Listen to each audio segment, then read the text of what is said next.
Assalamualaikum warahmatullahi wabarakatuh. Halo teman-teman semua. Perkenalkan, nama saya Aurat Tujuh Petal Tradisi NIM C24190957. Nah, di sini saya akan menjelaskan mengenai prosedur analisis molekular isolasi DNA. Penasaran seperti apa? Yuk simak video berikut. Sebelumnya, apa sih isolasi DNA itu? Jadi, isolasi DNA merupakan teknik untuk memisahkan sel dengan zat-zat lainnya.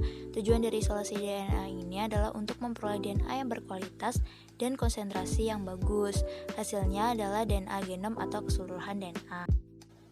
Alat yang digunakan dalam isolasi DNA ini yaitu yang pertama ada GD column. Ini digunakan untuk memisahkan larutan supernatan yang mengandung DNA dengan larutan natan. Kemudian ada micropastel yang digunakan untuk menghaluskan sampel. Ada mini inkubator untuk mengontrol atau menjaga suhu di dalam inkubator. Ada microcentrifuge yang digunakan untuk mengendapkan larutan dengan densitas yang berbeda. Lalu ada micropipet untuk mengambil larutan dengan volume tertentu. Selanjutnya ada vortex untuk homogenisasi sampel atau larutan.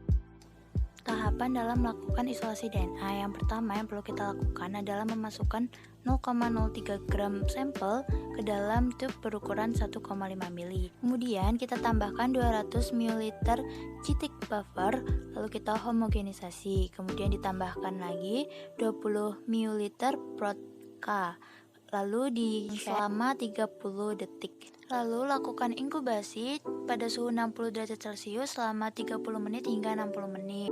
Lakukan invert setiap 5 menit sebanyak 30 kali dengan membentuk lambang infinity. Kemudian tambahkan 200 ml GBT buffer. Lalu di-shake selama 5 detik dan lakukan inkubasi pada suhu 60 derajat Celcius selama 20 menit. Lalu lakukan invert setiap 5 menit sebanyak 30 kali. Kemudian di preheat EB 200 ml per sampel sampai suhunya 60 derajat Celcius untuk emulsi. Tambahkan 200 ml etol absolute yang berfungsi untuk mengendapkan DNA. Kemudian di-shake selama 10 hingga 30 detik.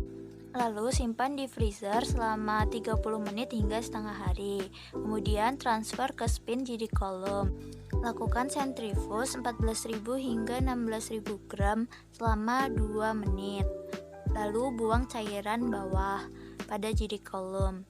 Tambahkan 400 ml W1 buffer untuk mereduksi protein dan zat pengotor. Lakukan centrifuge 14.000 hingga 16.000 gram selama 30 menit.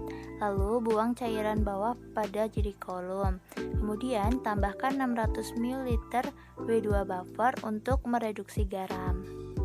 Centrifuge kembali sebanyak 14.000 hingga 16.000 gram selama 30 menit.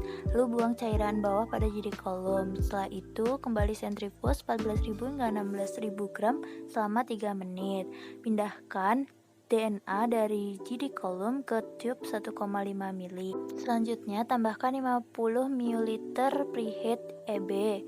Buat 2 kali pengulangan. Tunggu hingga 10 menit. Setelah itu centrifuge 14.000 hingga 16.000 gram selama 30 menit.